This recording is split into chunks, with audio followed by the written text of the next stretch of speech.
I am a music teacher. I teach elementary music. Favorite part of my day is definitely teaching my bands. When I work with my older students, being able to move forward once they have all the skills and then make real music out of it. Just seeing that excitement in them is a lot of fun for me to work with that. The first time we went to Zambia was in the spring of 2010. We worked at the Music Academy in Choma. Here in the United States, every student has music as a part of their education from the very beginning. In Zambia, it's not that way.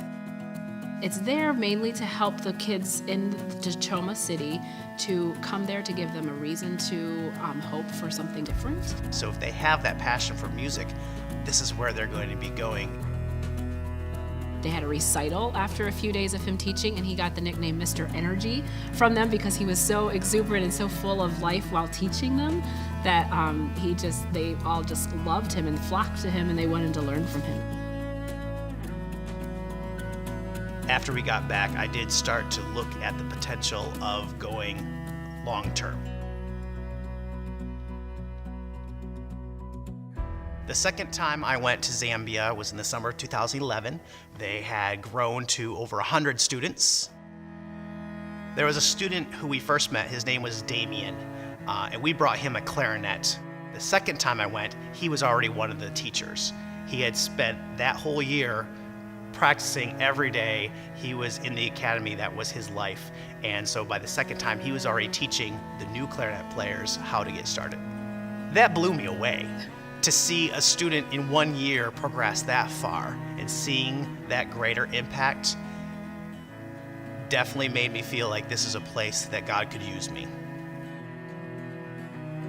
We can never really get away from the feeling that something was still there for us in Zambia. God was calling us back.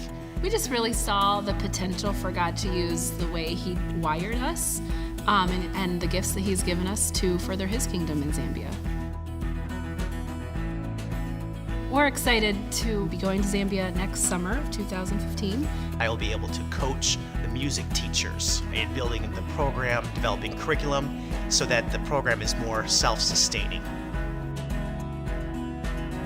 It's not so much getting behind what we're doing, but it's joining in what God's already got going in Zambia.